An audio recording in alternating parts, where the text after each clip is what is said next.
Oke ya, kita awali dengan doa dalam nama Bapa dan Putra dan Roh Kudus. Amin.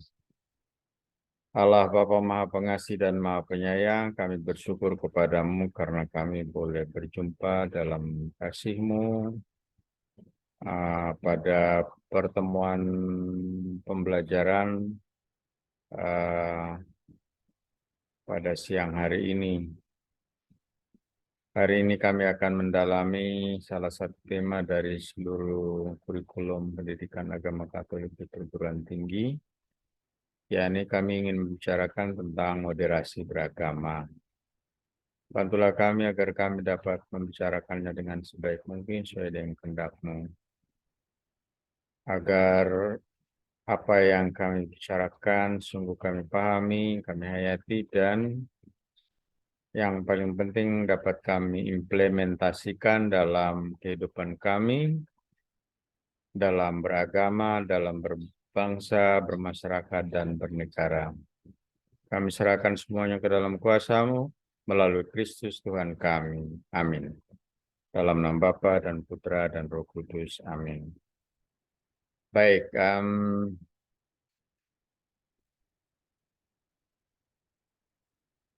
semua sudah masuk? Belum kayaknya, Pak. Belum, tapi kita tetap harus melakukan atau melaksanakan pembelajaran itu tanpa harus menunggu. Nah, inilah kelemahan dari penggunaan media sosial ya, salah satunya. Harusnya menggunakan media sosial itu jauh lebih efektif dan efisien. Mengapa?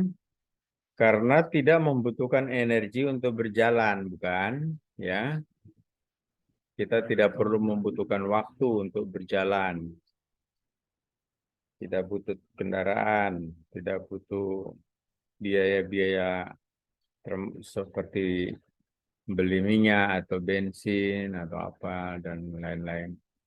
Dan lebih efisien. Dan dari segi waktu, kan sudah saya pesan dari tadi, harusnya standby di jam 11.30 sehingga langsung bisa masuk. Kita sudah lewat 40 menit. Perlu diingat bahwa ternyata dalam jadwal siakat itu kita tanggal 7, 14, dan 21. Tanggal 7 memang kita tidak bisa menyelenggarakan pembelajaran karena kita merayakan memperingati sengsara dan wafat Yesus ya pada Jumat Agung. Namun tanggal 14 dan apa? 14 dan 21 harusnya bisa. Hanya mungkin karena 21 itu suasana lebaran, kita lupa. Sedangkan tanggal 14 saya mengikuti pendidikan dan latihan di Jakarta tentang penggerak penguatan moderasi beragama. Maka dalam 3 pertemuan yang tertunda itu atau tidak terjadi itu, kita akan mencari ganti pertemuan itu. Ya, kita akan mencari ganti ya. Mungkin kita menambah 1 atau 2 kali pertemuan lagi untuk itu.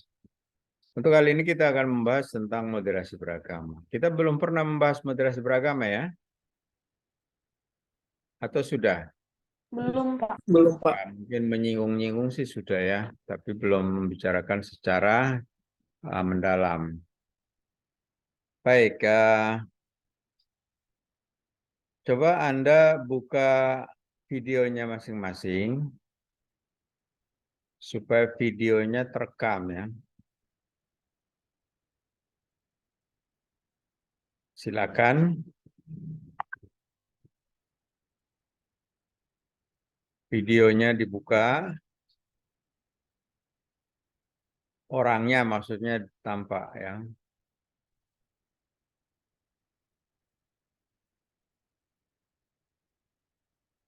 Ya, itu kayaknya baru bangun tidur itu ya. Kok gelap sekali sih Bu Helena ini, ada Helena ini. Di mana itu gelap banget? Di rumah ya?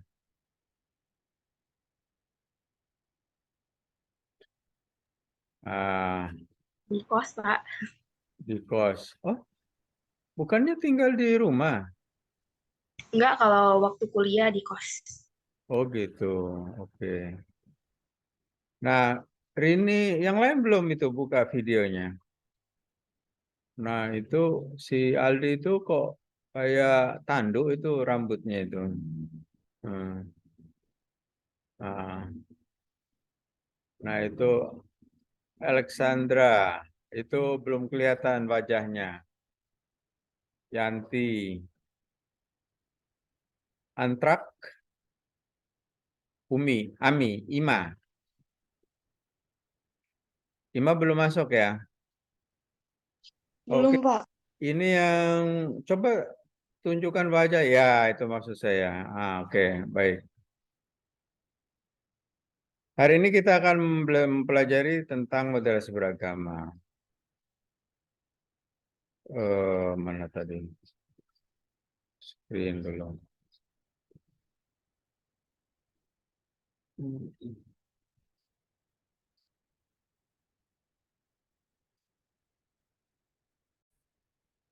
Ya,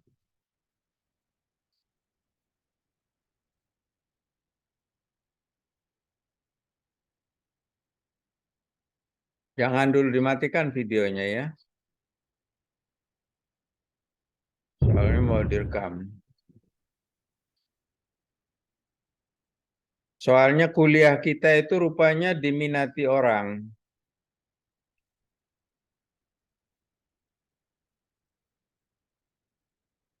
Mana ini?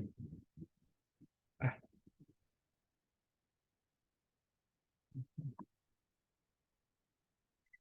mau di view ya.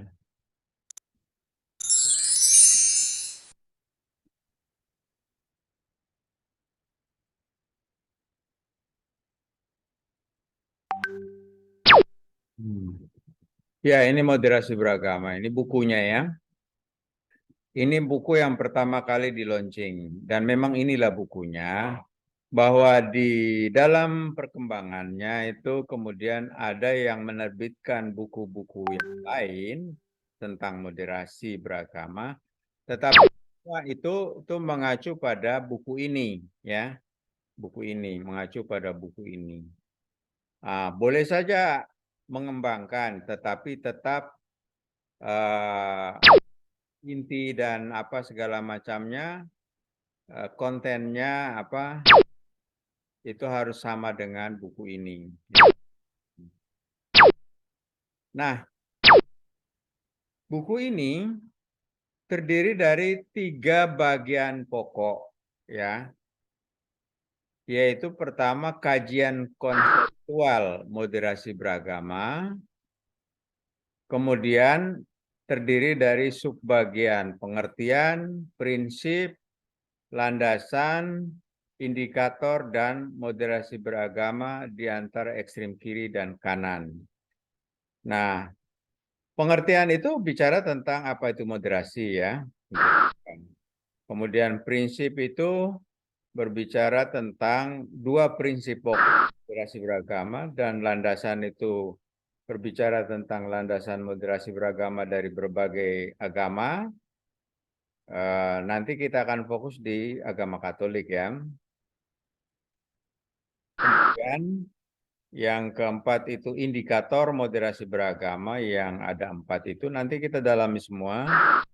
Dan yang kelima itu moderasi beragama di antara ekstrem kiri dan kanan. Ini bagian pertama, kajian konseptual moderasi beragama. Nah, ini masih saya beri apa ya, resume ya atau summary ya. Saya mau buka lagi yang kedua ya.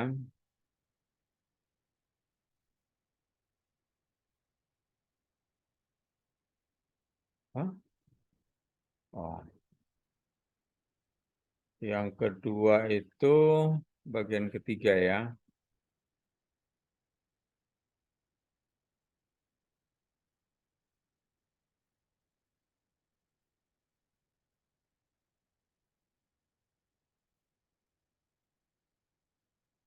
Oh, bagian kedua. Ini bagian ketiga. Bagian kedua.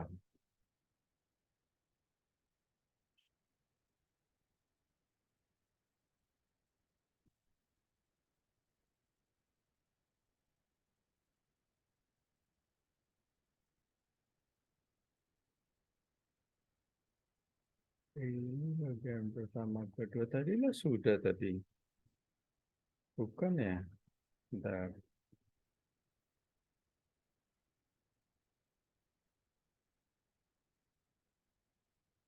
Ini bagian pertama. Bagian pertama dan kedua. Kalau keduanya mana? Oh, keduanya di slide kedua.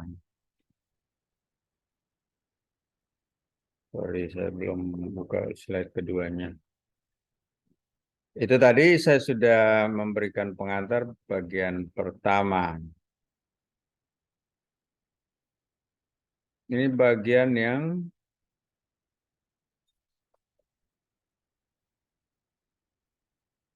lambat sekali komputer ini.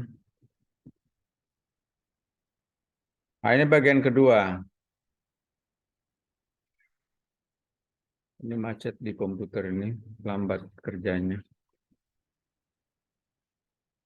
Ini bagian yang kedua itu pengalaman empirik moderasi beragama yang terdiri dari subbagian yang pertama, konteks masyarakat multikultural.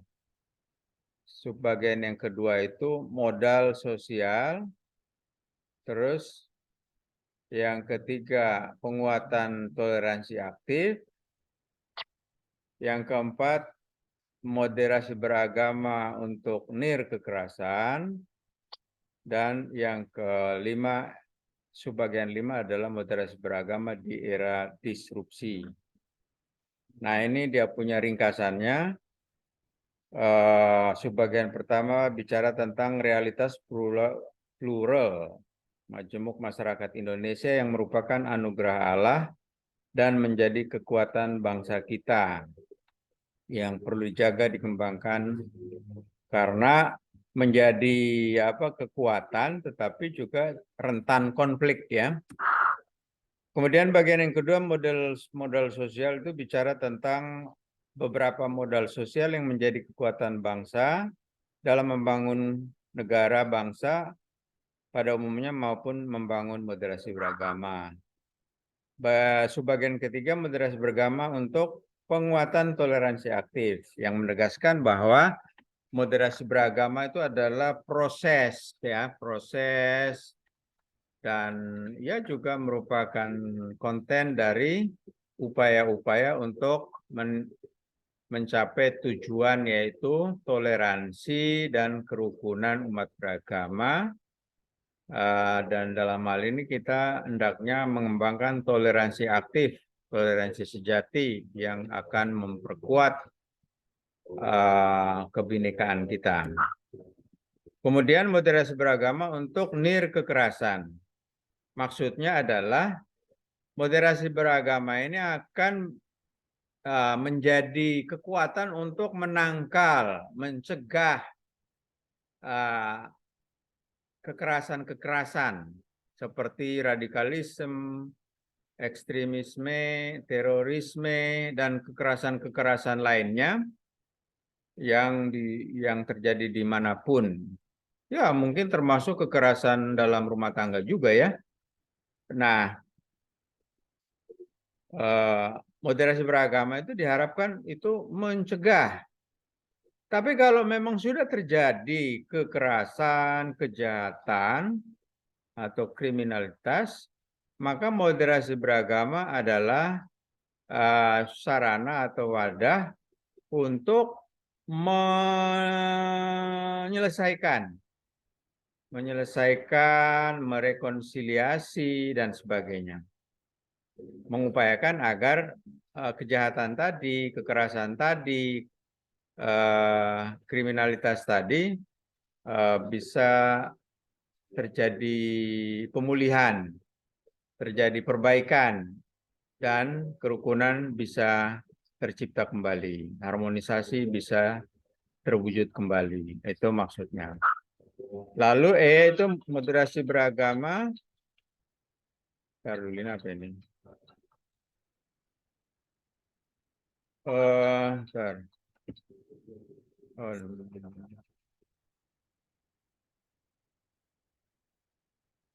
oh, ini moderasi beragama apa ini?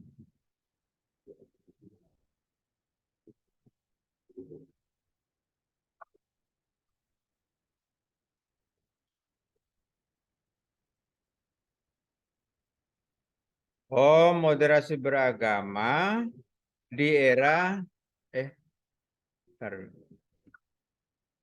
Di antara ekstrem kiri dan kanan. No, no, no.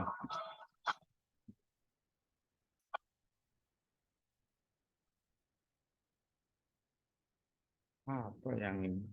Cepat sekali. Di era apa ini ya? Di era disrupsi. Tapi kenapa muncul ini? Sebetulnya ini muncul ini karena memang salah satu indikator moderasi beragama itu adalah akomodatif atau menghormati, menghargai budaya Nusantara. Budaya Nusantara itu adalah budaya-budaya lokal, budaya-budaya daerah yang tumbuh dan berkembang di setiap suku, di setiap daerah yang menjadi kekayaan bangsa Indonesia, yang menjadi keindahan bangsa Indonesia. Nah, salah satunya saya tampilkan ini. Nanti di tempat yang lain itu seperti yang tadi harusnya muncul yang Aceh punya. Aceh itu. Jadi kita sekalian mengenal ragam budaya Indonesia. Nah, ini terlalu lama tapi tidak apa-apa. Ini baik untuk mengenal. Bagi mereka yang mengenal. Tapi bagi orang-orang Batak, orang-orang Medan atau Sumatera Utara, kalau nggak tahu lagu ini itu kebangetan. Oke? Nah, itu bagian yang kedua. Pengantar atau summary atau ringkasannya. Lalu ini bagian yang ketiga dari buku moderasi beragama itu.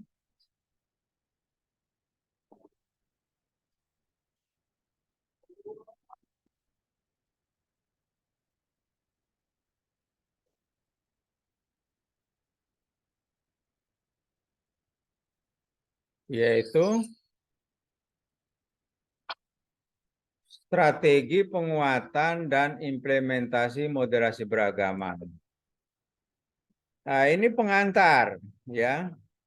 Dia bukan merupakan subbagian tersendiri tetapi sebagai pengantar keluarga sebagai sel-sel moderasi beragama.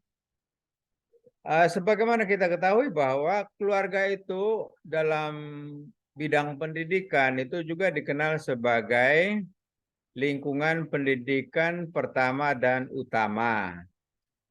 Di dalam agama juga dijadikan sebagai sel terkecil, sebagai komunitas terkecil dalam agama, yang kalau dalam agama Katolik disebut sebagai Ecclesia Domestika atau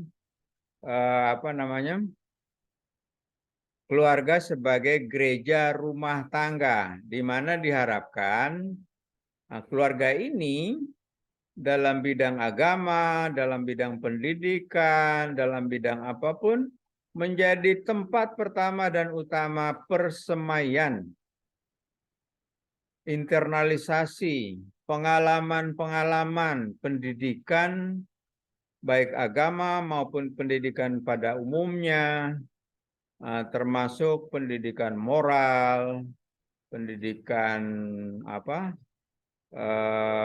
etika dan sebagainya. Nah, termasuk moderasi beragama ini menjadikan sebagai sel-sel moderasi beragama. Lalu ini subbagian A-nya, subbagian dari bagian yang ketiga itu moderasi beragama di Kementerian Agama. Lalu yang ke subbagian kedua sosialisasi diseminasi moderasi beragama.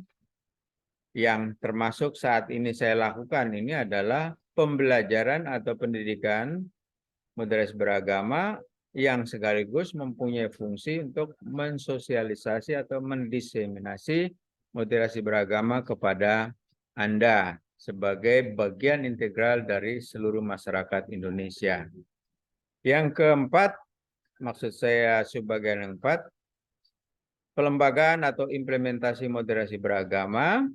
Dan yang kelima, pengintegrasian. Maksud saya bagian yang subbagian keempat, integrasi moderasi beragama dalam RPJMN 2020-2024. Dan subbagian yang kelima itu Renstra atau Rencana Strategis Kementerian Agama, di mana moderasi beragama sudah terkandung di dalamnya. Itu adalah summary atau ringkasan dari buku moderasi beragama. Nanti kita akan mencoba mendalami satu persatu, maksudnya bagian satu, bagian kedua, dan bagian ketiga. Namun apabila tidak terjangkau, maka saya akan mengambil konten-konten yang kurang lebih sangat dibutuhkan untuk masyarakat, termasuk Anda. Nanti untuk pendalaman yang secara sistematis, literer itu berdasarkan buku ilmiah. Nah, itu Anda bisa membaca atau mendalami baik video-video yang disampaikan oleh orang lain, termasuk video-video saya itu, atau dalam buku itu sendiri. Buku ini sudah beredar di masyarakat. Hanya saya tidak tahu apakah di internet itu sudah ada PDF-nya atau belum. Saya belum pernah menggoogling-nya. Karena apa? Saya memang sudah membaca sendiri dan sudah saya ringkas sedemikian rupa, baik dalam bentuk Word maupun dalam bentuk PowerPoint dan video-video. Itu sudah saya buat secara lengkap. Nah, ini sudah saya tadi jelaskan. Jadi Anda tahu begitu pentingnya moderasi beragama sampai itu menjadi prioritas nasional. Salah satu prioritas nasional Kementerian Agama, tetapi merupakan pembangunan agama untuk seluruh masyarakat. Gambar-gambar ini bukan hanya sekedar untuk gaya-gaya ya. Saya tampilkan gambar-gambar itu sebetulnya merupakan konten dari moderasi beragama. Seperti gambar Garuda ya, itu nanti kita akan melihat. Nanya, Pak izin mau nanya. Ya, PPT Bapak nggak keluar sama kami. Apa? PPT Bapak nggak keluar sama kami. Oh, ya, kenapa enggak dari tadi dipotong? Tapi enggak apa-apa. Itu kan karena di share itu yang saya tadi sudah tidak share lagi. Ini yang ketiga ya. Sebetulnya itu kan enggak saya kasih kan? Oh enggak, itu yang saya kasih itu yang masih sederhana. Nah, ini yang sudah saya buat dalam bentuk video.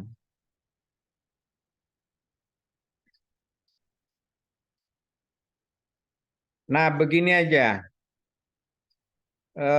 Video ini sudah beredar. Nah, ini gambar Garuda ini adalah Garuda Pancasila ya. Anda semua tahu Garuda Pancasila itu adalah Garuda itu adalah lambang. Kemudian Pancasila itu adalah apa?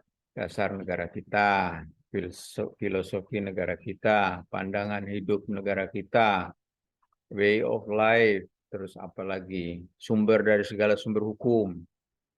Tuh ya. Yang ini merupakan salah satu dari indikator moderasi beragama yang akan kita bahas di tema mengenai. Ini sudah kelihatan kan? Sudah, Pak. Nah, ini yang kalau yang saya berikan kepada Anda itu yang masih PowerPoint biasa ya, belum saya ubah dalam PowerPoint yang saya buat terakhir ini, yang kemudian sudah saya terjemahkan dalam bentuk video. Dan itu sudah disosialisasikan di media sosial. YouTube ya, YouTube dan Kompasiana. Jadi Anda bisa menceknya di sana. Kalau di YouTube itu Yohanes Bosco itu bisa dilihat, atau ketik aja moderasi beragama sudah ketemu mudah-mudahan. Kalau belum ketemu aja juga ketik misalnya salah satu judul moderasi beragama Sumeri moderasi beragama. Nanti ketemu semua itu. Atau gunakan salah satu judul dan bisa masuk yang lain. Kalau nggak bisa juga ya nanti saya kasih linknya.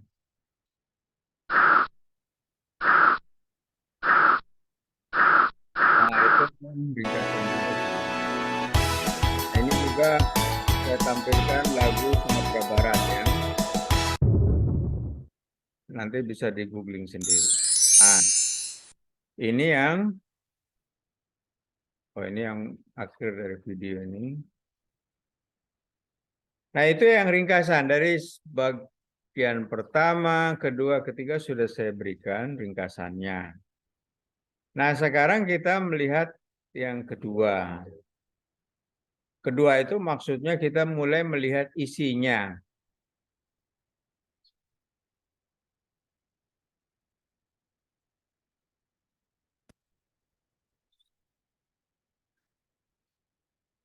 Nah, kalau mau menghentikan videonya silakan nggak apa-apa. Yang penting sudah ada di pertama.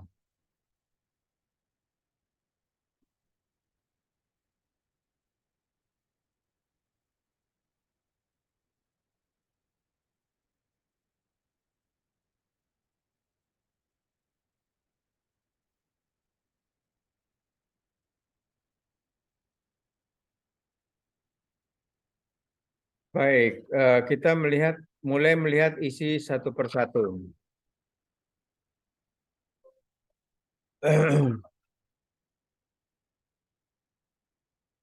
Ini busana, belum tershare ya? Belum, Pak. Ya, bentar.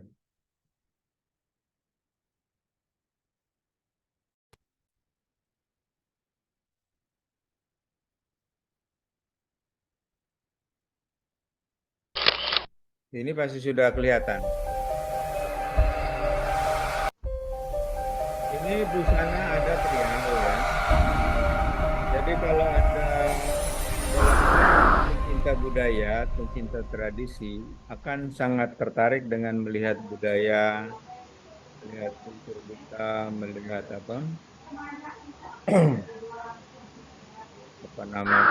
melihat atau mendengarkan dan menikmati budaya kita. Budaya kita itu macam-macam ya. Budaya dalam bentuk lukisan, dalam bentuk pahat, dalam bentuk musik, dalam bentuk suara, bahasa, kuliner, bangunan-bangunan. Nah, itu banyak sekali kita punya. Negara yang paling kaya. Tapi negara yang paling kaya kejahatan juga. Nah, itu yang makanya sekarang moderasi beragama harus benar-benar. Ini burung juga banyak kita. Siapa yang suka burung? Ada yang suka burung nggak?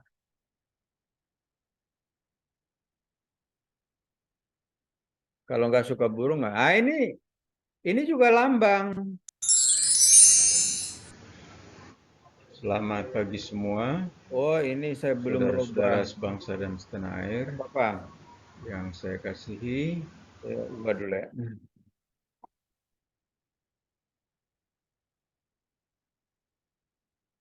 Nah, soundnya.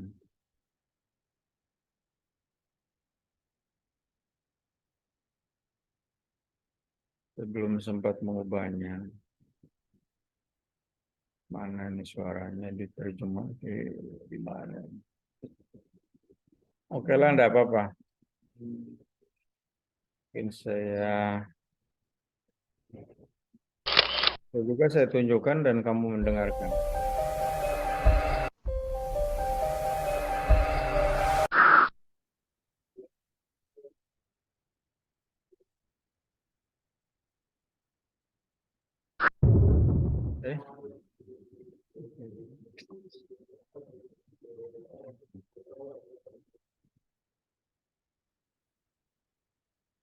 Eh, komputer ini memang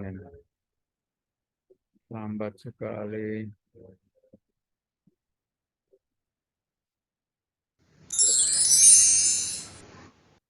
Selamat pagi semua, saudara-saudara sebangsa dan setanah air. Ini yang saya sudah isi dengan suara ya. Senang sekali berjumpa dengan Anda di pagi hari yang cerah. Kita abaikan suara itu ya. Yang dianugerahkan oleh Tuhan. Suara itu. Pada kesempatan ini saya ingin melanjutkan pembahasan mengenai ini kita bagian moderasi beragama. Pengertiannya. Dan sekaligus saya ingin meralat video saya sebelum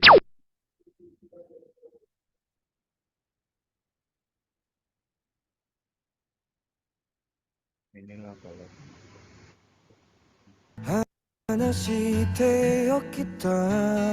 Assalamualaikum warahmatullahi wabarakatuh. Hai guys, bagaimana kabarnya? Sehat kan? Oke. Jangan lupa ya jaga kesehatan. Baik teman-teman, kali ini kita akan belajar balas pantun. Teman-teman pasti sudah tahu kan pantun itu apa? Pantun merupakan salah satu jenis puisi itu lama. adalah salah satu Yuk teman-teman, mari lihat kita. Saya lewatkan saja.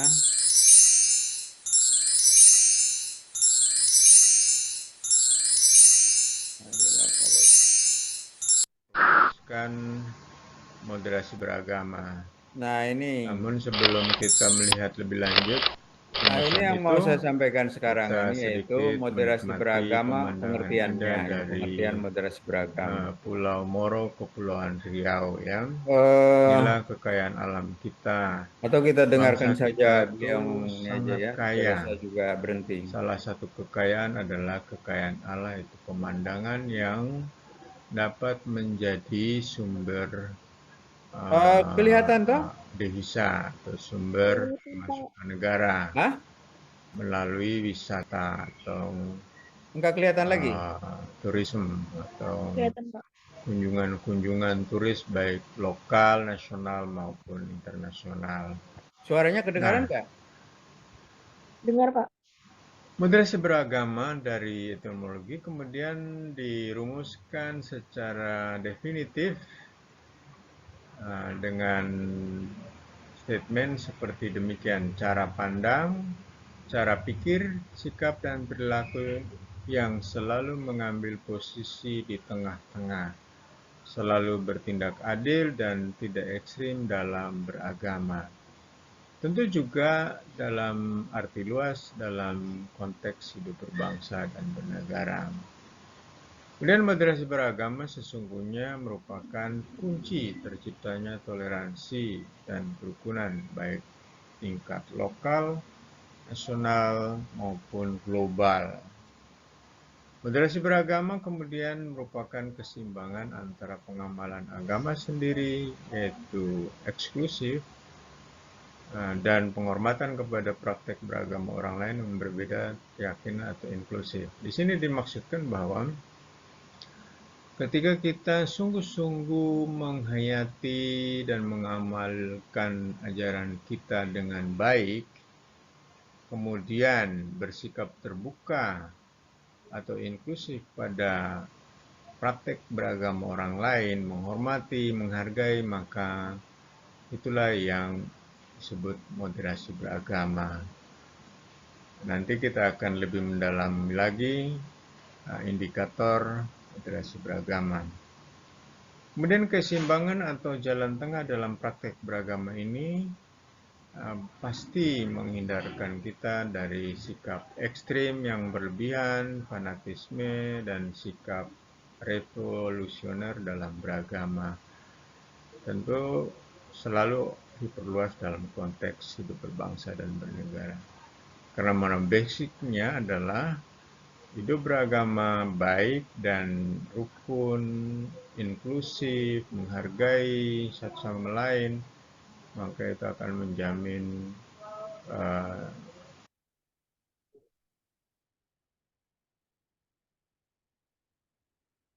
kedamaian, ketentraman, stabilitas, dan kerukunan nasional yang mendukung pelaksanaan program pembangunan. Di sini ada dua gambar animasi.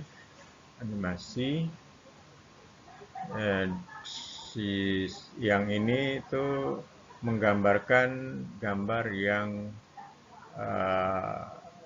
menunjuk pada sikap moderat atau sikap moderasi beragama, yaitu centripetal force atau kekuatan sentripetal, di mana semua elemen itu bergerak menuju sumbu, ya, menuju sumbu. Artinya mengambil jalan tengah, tidak berpihak pada salah satu titik luar, yaitu pinggir. Nah, sebaliknya ekstremisme itu atau dalam bahasa lain disebut centrifugal force, itu dia bergerak keluar dari sumbu, memisahkan diri dari sumbu. Nah, ini sikap dan perilaku yang cenderung keluar dari konsep moderasi beragama. Jadi tidak bersikap moderat. Nah, sebaliknya yang ini adalah sikap moderat. Sikap dan perilaku moderat, yaitu bergerak ke tengah-tengah